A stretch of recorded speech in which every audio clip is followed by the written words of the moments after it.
Hello and welcome to Rajya Sabha Television. You're watching The Big Picture with me, Frank Rausen Pereira. The 73rd session of the World Health Assembly took place virtually from May 18th to 19th. During the session, countries including India, Japan, Indonesia, New Zealand, UK, and Canada accepted a resolution asking for an impartial, independent, and comprehensive evaluation of the World Health Organization's response to the pandemic as well as the identification of the zoonotic source of the coronavirus. The origin of the virus is currently believed to be a wet market in Wuhan, China. According to a Reuters report, 116 out of the 194 member states were in favor of the resolution. On this edition of The Big Picture, we will analyze the COVID-19 resolution at the World Health Assembly. Joining me on the program today are Manjeev Singh Puri, former ambassador, Rajendra Harshe, foreign affairs expert, and R.K. Srivastava, former Director General Health Services, Government of India. Thank you to all my guests for joining me on this edition of The Big Picture. Ambassador, let me begin the program with you first. Let's try and understand, what the World Health Assembly is first and foremost before we get to the draft resolution as such, and what is the purpose of the World Health Assembly and what does it do really? Thank you, Frank. The World Health Assembly is like the health ministers' UN General Assembly. All member states, that is, all countries which are members of the World Health Organization, have a seat on it, and they come and attend this general plenary, which is held once a year, usually in the month of May. It sets broad policy guidelines, takes various decisions, and of course, it does one important thing, which is as and when that becomes the need, it elects the Director General of the World Health Organization. So that's its role, the big, broad plenum, let me say, the parliament of the World Health Organization. Okay, all right. So as far as the draft resolution itself is concerned, Ambassador, what do you make of it? Your thoughts on it? Because it seems like a majority of the countries really want to understand the role of the WHO in dealing with the coronavirus pandemic, as well as the source or the origin of the virus itself. Frank, this is totally understandable.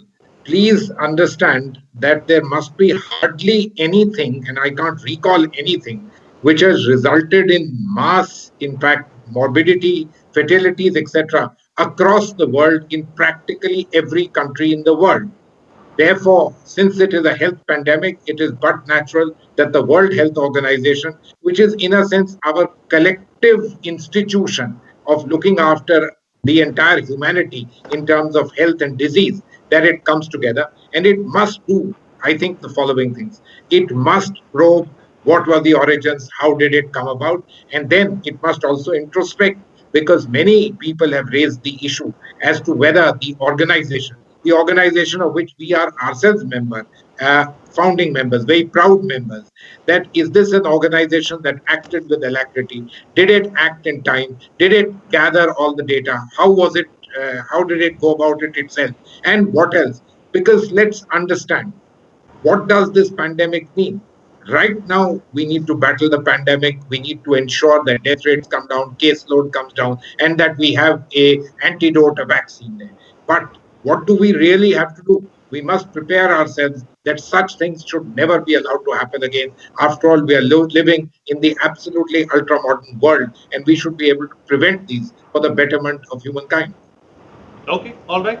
So, Dr. Srivastava, this is where I'd like to bring you in, because, the role of the WHO right from the beginning has been questioned by several people, several governments around the world. We've seen this high-pitched battle between President Trump and the WHO as well. He's threatened the WHO with dire consequences.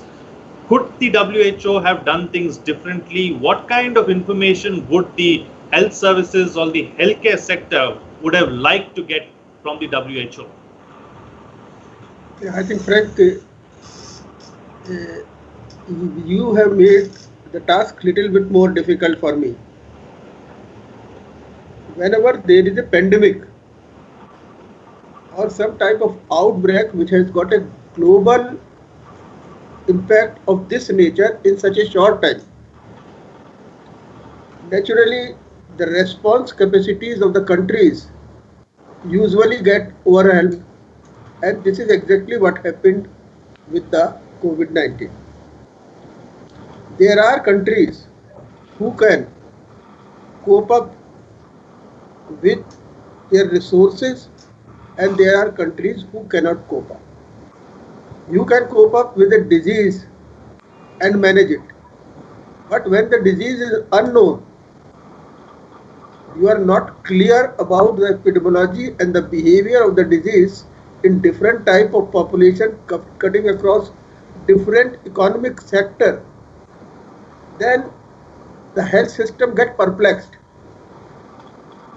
Under such scenario, the global organizations, the UN organization, the World Health Organization, they have got a mandate, and that mandate is to put all the countries' wisdom at one place under one roof, examine all the evidences which are giving a direction towards understanding this type of pandemic, find out step by step the various type of best action possible in that scenario and recommend to the member state for taking those actions. Politics, besides politics, if we talk about it, WHO has done such type of exercise in past also, but in that case there was candidate vaccine and some type of drug available like H1N1 episode, but in this case it was not available. So the exercise, whatever they have done and whatever direction they have given,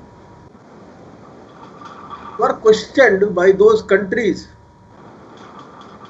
where the impact of the disease was extensive.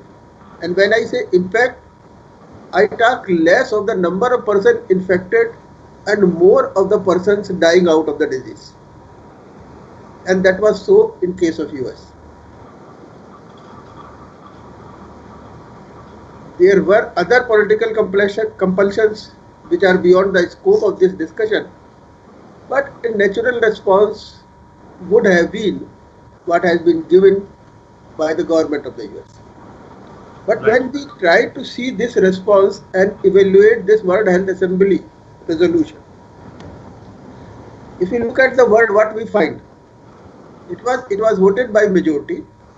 It means majority of countries, what the ambassador has said, feel that let us have a better clarity about the role WHO played in this total business. Number two, let us try to understand the source from where this particular disease has reached to the globe in different countries. So the words which they have chosen, the words are very, very relevant.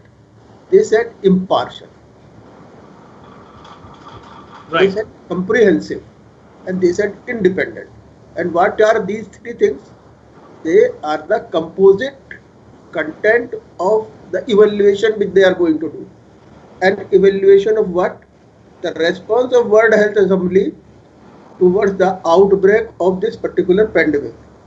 From the day of the start, day of the reporting, and it will go up to the day of the end.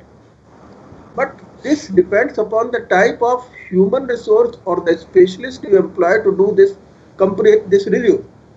They should also be independent, they should also be impartial, and they should also be capable of doing a comprehensive review. This is a public health tragedy, and the public health tragedy requires public health expertise. This is a global health tragedy, and global health tragedy requires global health expertise. This is a tragedy which has got viral origin. It requires virology experts. So the type of experts should be chosen in such a way which is going to be a very, very difficult task. The downstream WHO office will start working at the headquarters, but various countries who have voted in favor will see each step moving forward and will also have a voice in it. Whether this selection of the group is right, the term of references are right. So this is going to be a long drawn process where collective participation will create a comprehensive evaluation which will be impartial, which will be independent, and which will take care of everything. But now coming down, the second thing is the source detection. Source detection is a very difficult thing. I'll come back to source detection, Dr. Srivastava. We'll take that up in the second bit of the program. But let me just get Professor Harsha into the picture as well to talk about this resolution as such. Professor, as far as the resolution is concerned, why is it important? Why is it important from the perspective of dealing with COVID-19 and from the perspective of the world itself? I think, you have raised a very right question. I think it's one of the landmark resolutions. Because, 116 countries have endorsed it, and some of the absolutely major countries like India, New Zealand, Australia, Japan, they have endorsed it too. We have to think of this planet as one planet. We have to kind of counter all such epidemics. And as Ambassador was saying, that it's it's an Assembly of Health Minister which met there. So we have to think of one world, that is very certain. But I have certain reservations which I would like to put across so that debates get different kind of color. One is that what happens is all these 116 countries, they matter.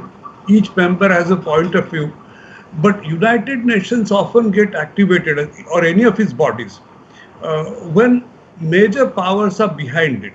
And many times in the past, when sometimes any major power and its interests are not compatible with those of interests are not with the United Nations or general opinion, then it doesn't work accordingly. So my point is very simple. It is extremely difficult to discipline a power like United States of America, China, or Russia. They have acted their own way. In the kind of idea of building peace itself, you can work out America's entry into Iraq twice, 2003, 1991. UN was complicit. Russia annexes Crimea. China also does its own things in Tibet, Uyghur. So what I am trying to drive home is, when major power and its interests are not compatible with general interests, major powers cannot be disciplined. The second thing I felt was, Dr. Srivastava is giving absolutely viable and proper ideas, because you have to have really impartial, independent body which will investigate into the matter. But who will choose that impartial, independent body? And you try to see statements. Kindly don't take me a cynical person, but initially Trump, the president, started saying that it is China virus. After that, suddenly makes a point that we will no longer fund the WHO. Now, United States gives something like 14 to 15% of the amount that is fund of WHO. And if they don't pay it, how will the organization run? Similarly, look at China. And that surprised me even more. Because Xi Jinping started saying that we'll give, Xi Jinping started $2 billion we'll give in this, so that we can counter the coronavirus. The point is that somewhere, it's a politics of aid. Both America and China, which are contending each other in every part of the world, they have also started steadily turning WHO as a forum where they can make it a battleground. And that worries me.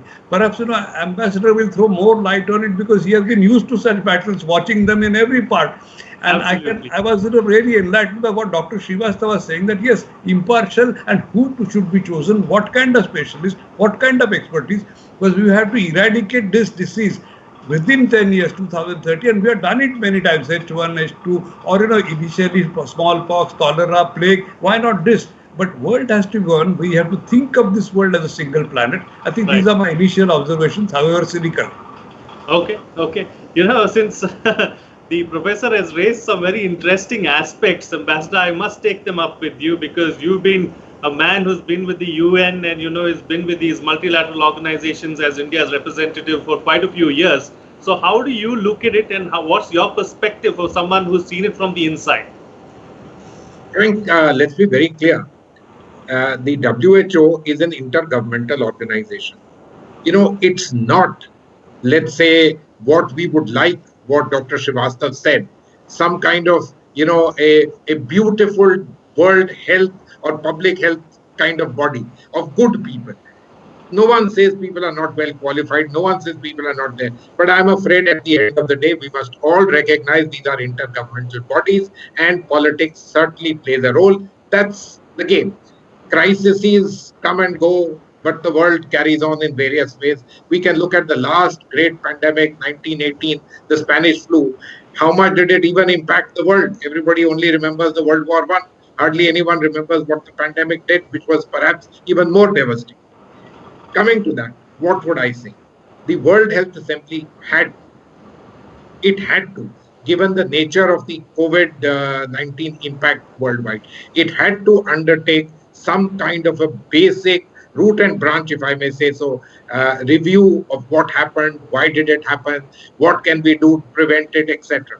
Now, how much of it actually gets done will depend on various factors. Of course, there will be politics to it, but we have to get something going on that. That's a common global conscience, and we need to move on that.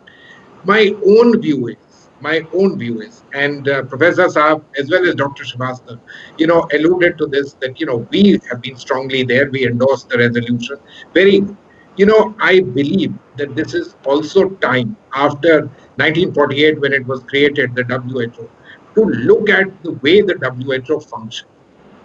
Is it possible that the WHO, the way it is currently configured, the way its decision-making bodies, is it in a position to really be able to act in terms of the changing global scenario? Remember one or two little things, Frank, here. This must be perhaps the only case where the entire globe has got impact.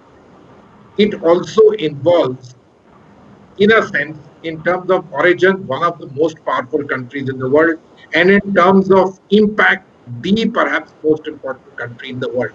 Now, this kind of putting together obviously means there has to be some degree of politics. Everybody has to understand, and the World Health Organization cannot, remain away from it or anything of that kind. But let's leave that aside. For me, it's also very important that we look at what do we do from this pandemic in terms of improving the global health ways and means of doing things. This includes restructuring of the WHO, but also in terms of what can be laid down in terms of legal or quasi-legal international norms, bonds, etc., which ensure, or at least go a long way in ensuring that we never again face this problem. Okay, all right. For that, Frank, I would suggest, you've given me this opportunity, thank you. I would suggest 3 or 4 things are very important.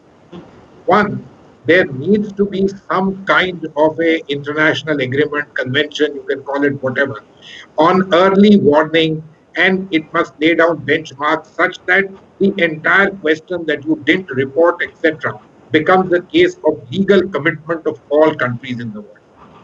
The second thing is, please think about this. We are all talking about a vaccine. That's the panacea we are all looking at. Now, we have a beautiful example in agriculture, where the world came together and set up this CGIAR institution, which have been of such great advantage to us in India, the entire green revolution. We have nothing like that in the area of medicine. Now, I fully understand that money makes medicine go around, but still, can we make an effort in terms of scientific collaboration at the global level? And thirdly, let me make one point. The intergovernmental structures of the WHO, in my opinion, need to become more intergovernmental. So I wrote an article some time back, and I said, you have the World Health Assembly. It's time that this EB is, even the name is changed and its composition is changed. And we make it the World Health Council, which consists of 20 odd countries which represent regions, as well as countries which have the maximum ability to be able to positively influence global public health, some kind of a drawing from the G20 into that. I believe these are the kind of steps that you can take, institutional steps, so that you can try and prevent such a thing happening. Right now, of course, we have to ensure that we get rid of COVID and we find a solution within the state of affairs that we've got. Absolutely. All right. Dr. Srivastava, you're making a point about the origin of the virus and, the zoonotic source of the coronavirus. Before, of course, I brought in another panelist. But, why is it important to understand the source of coronavirus and what does it do? I think I will prefer to talk science more because I belong to that category. Absolutely. Now, for any type of pandemic, it has got a point of start and it has got a point of end. Now, if it is infective in nature, that start is I buy a microbe. Microbe can be a virus also. In this case, it was a virus. Now, if the behavior of virus is known, then it is known as ordinary day-to-day virus, like what we call as influenza virus. But if the virus has mutated to an extent that which we call a major mutation, its behavior becomes unpredictable. And when we talk of an unpredictable behavior, we talk in two terms: the speed with which it is infecting and the death toll it is causing. So mortality and the speed of infectivity, which is known as R naught. We call it in our medical language R naught. That is what you talk about, the flattening of curve and other things. So these things at one end are important for any type of new virus. Now, how do we detect it? We are seeing the outcome, the number of person dying. Now the figures are available and it clearly says that the virus is not uniformly behaving in different countries in the same manner. There is a different variations. So that is a science which the data analyst will try to work out and find out the cause. But from where it has originated?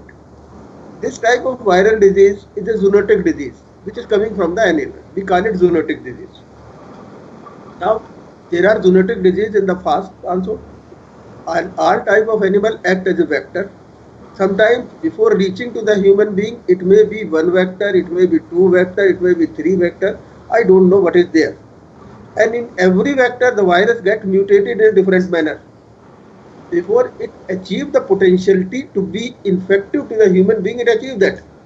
So, unless and until we know the process, the source, we will not be able to work out the genomic configuration at great detail, so that we find out what is the best suited vaccine, what are the best suited medicines, what are the best suited preventive medicine. So, when we discuss about these pandemics, to our public health expert, to our scientists, to our lab scientists, you work out the epidemiology, you are seeing it, it is happening. But you track and reach to the zero point where you know the source. The problem with this particular virus is that the genome is largely fitting into a non-lab genome. It is a mutated on animal, one animal or two animal or three animal, I don't know, but it is mutated on animal.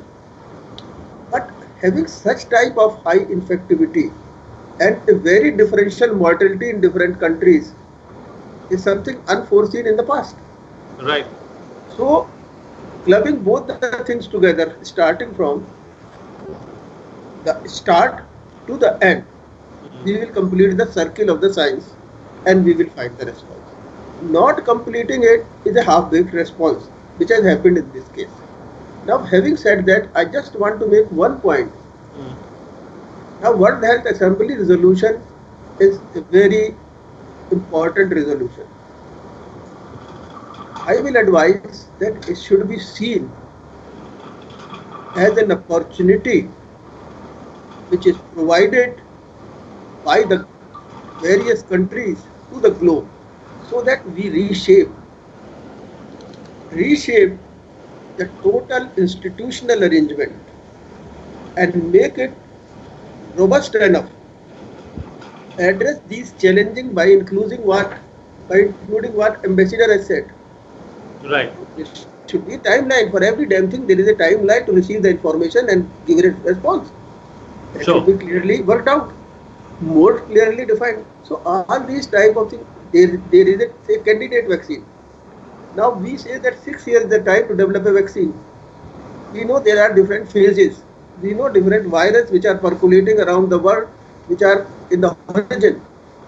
We should have a preparedness by investing in the manufacturing companies, so that by chance, if such type of epidemic break in the shortest possible time, you should be able to come out the vaccine and we should have a money management schemes. Like they started the solidarity fund, the accelerator now at the WHO. That should be in place every time in the WHO so that they can kick-start these type of things. There are so many things which can be done in this area. So besides that, besides the science, I have little bit taken up the issue which appealed to me from the ambassador, sir. Okay, all right, absolutely. Yes, all right. Professor, what does all of this mean for the WHO and China going forward? I'll tell you what, I have, rather than picking up your question directly, I will carry on with what Dr. Srivastava was saying and then take up your question. One simple thing is that, I quite agree that there is a differentiated response to the crisis and differentiated impact of the crisis. That the impact is in the United States, France, Italy, Britain, and developed countries have shown more vulnerability than so many developing countries. That's a strange part of it. The second thing is that all the kind of world economy is suffering because of the crisis, and each country is taking a beat, and there's a world recession in the world economy which we cannot hide, and it is staring at us.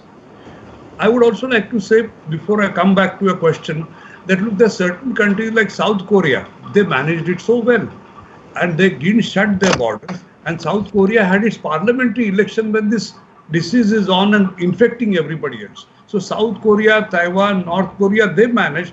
India also with strong lockdown minimized it, the damage of it.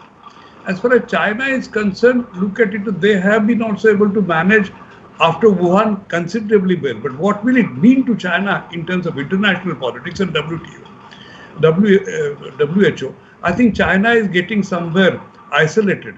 And this sense of isolation is putting them on the defensive, and they're willing to offer aid, willing to offer health-related infrastructure, health-related technology, testing-related technologies, and they want to again go further. Perhaps it's also possible that the pharma industry wants to do well with the crisis, because every crisis brings within its wake opportunities, and China may be looking for opportunities. There is also another thing that several developing countries together might shout and say something against China. But now today China has become so very powerful country that this chorus will have very little impact. Somewhere all the countries which surround China will have to depend and live with China. They have to grow with it, evolve their relationship with it. And America also will have to deal with China. Perhaps this is one of the signals which China has heralded by saying that we can be again powerful and play our own role in world politics.